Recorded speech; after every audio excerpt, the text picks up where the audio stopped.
Which day was it so I can Wednesday. Okay, so I will do my best to get that one up first because I'm behind a couple shows. Okay. All right. We've got another before caller. you go and let's do one more promo break just to make sure, Okay. and then we will go and get the next caller. Okay. Are you tired of life? Yeah. Are you overwhelmed? Yeah. Stressed? Yeah. Depressed? Yeah. Anxious? Yeah. Or you just can't make sense of anything? Yeah. If you answered yes to any of these questions, you can heal that by tuning into Medicine Women Reveal Sepia Radio starting at 7 p.m. Eastern Time and Ask the Soul Coaches. The Medicine Women Reveal show is a 2-hour program that allows you to call in and receive a general or specific reading on your life or situation. Learn about healing tools that you can apply to help you take charge of your life. You don't even have to call in. You can listen and observe the show. The Medicine Women teach about spiritual practices one can apply to their life.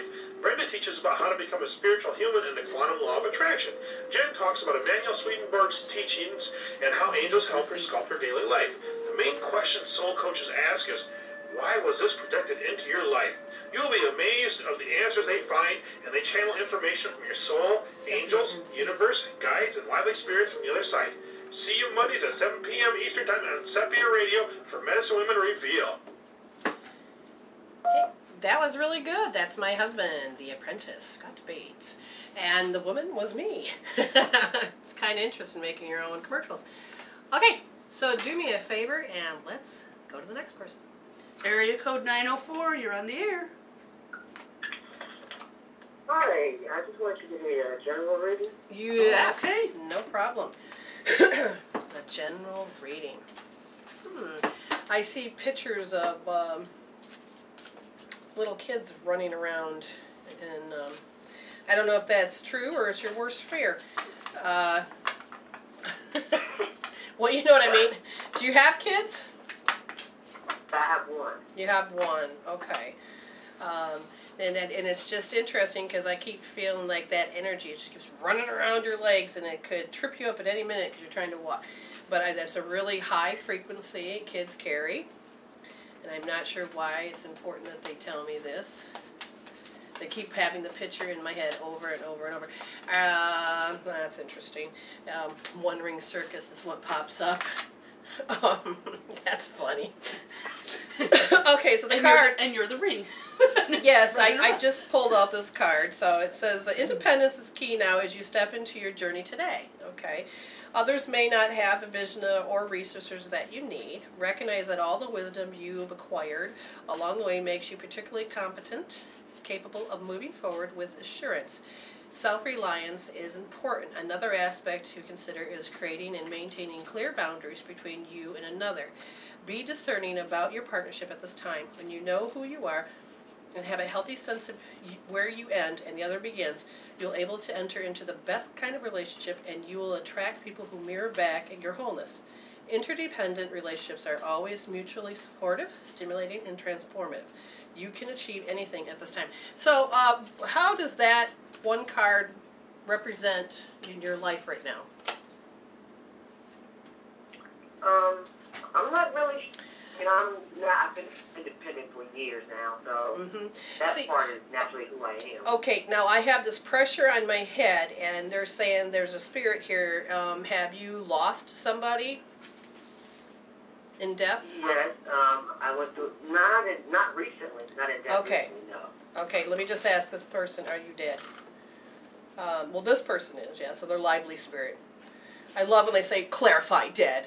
Okay, they're a lively spirit, they're non-fleshy, but this person is wanting you to understand that in order for you to survive, you had to go into a great strength of survival of independence.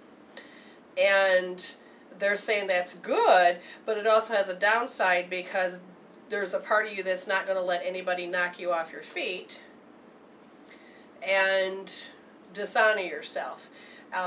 Does that make sense so far? Uh-huh. Okay, now I'm told to be shut up, and Jen, I wish they would not say shut up to me, but go ahead, Jen, do what you're supposed to do.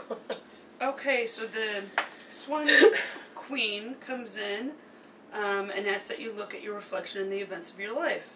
Gives you the ability to see the beauty that has transformed your life from ignorance to wisdom. Okay. And it lets you know that it's time to go within and seek answers. The Union card is reversed.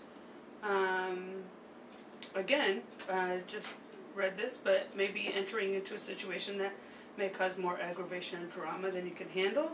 And then the Shadow Queen is reversed, which says,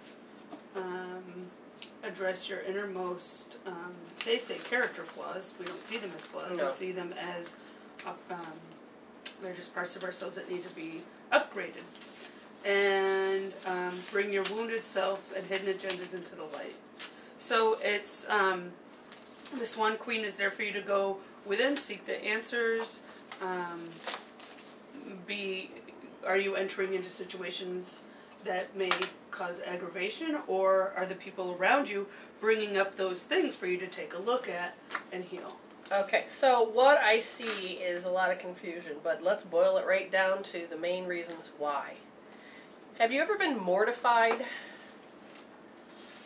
shamed? Yeah, a recent breakup, yeah. Because they said it first started at 7 years old, completely mortified, where you just felt the strength drained from you as you've been extremely shamed into whatever you've done or chosen or whatever. But then they said it kind of follows you. So you understand what mortification means, right? Mm-hmm. Okay. They want you to identify that just a little bit more, because the reason why you're standing so strong was because you had to survive. And now you're kind of wanting to soften up and allow, people to come in your space to some degree. But then there's that fear that you're going to become mortified because you're used to people doing that to you, and you're sick of it. Does this make sense? No. I've only because had one person to make me feel that way, to be honest. Okay, because they're saying that you've had a lot of quiet time. A lot of quiet time, which means that this hasn't happened in a long time. But so when it happened, did it happen in a relationship? Yes. Okay, and see, there's a part of you that wants to get back out into the world of having relationships, whether it is with a friend or with a lover or what. But there's a part of you that says, I don't want to go there ever again, to the mortification. So you're going to create obstacles, self-saboteuring, just little things. Do you understand? Mm-hmm. Because they're showing me how strong you are. They're showing me how independent you are. They're showing me how soft you are. They're showing me that you're not going to let this happen to you again. Because of how it happened, it left a mark so much that you put up a heart wall that says, this ain't going to happen again. And so you've had your downtime where you've learned to weed out people, and you've learned to have a great contentment of space. But what really has happened is that you are now ready to spiritually take the next part of your journey. And that includes bringing other people into your space. Does this make sense? Yes. So, mortification seems to be the obstacle that is in your way. And they would like you to address that, heal that, create closure with it. You're going to preserve all the positive learnings so that you can create a closure so that it never has to happen again that way. Most people think if they heal out mortification, then it's going to just come back. No, if you preserve all the positive learnings, you're only taking what you need, and the rest does not need to repeat itself. You can actually stop hell from repeating itself. So they say that a good healing tool for you to start out would be hope therapy, and there is a code that you would need to be able to heal mortification.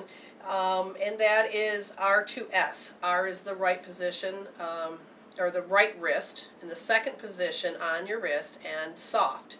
R2S is, you're going, because this position is the stomach meridian, and this is how you know to have an alarm, how to connect to earth, how to use your gut reaction, but it's tainted because you've had this mortification happen that you apply it to everything, and so it kind of stops you from moving forward. So you'll end up holding R2S and thinking about mortification, going through the whole experience again, and really give it a color and number and get into it. So you're stopping the resistance. You're saying, okay, I'm going to let it in, but with a healing tool so that you will end up fizzling it out. You will actually cause yourself to be done with it. You understand? Yes. So you need to go to mwreveal.com, Healing Tools, under Hope Therapy, watch the video, look at the instructions, and your code is R2S. Now make sure you put that finger, the pointer finger, in your palm. So to be holding your right wrist, and so your pointer finger on your left hand will be in the middle of your palm. And they're saying with that finger in the middle of the palm, just keep it soft, but if you feel like you're pushing it hard at times, no worries, because you're tapping into 2 other meridians that are holding this particular thing. So just get into it, watch the video, and you'll really get there, okay? Okay, thank you. All right. R2S, right? Yes, Yes. R2S. Yep.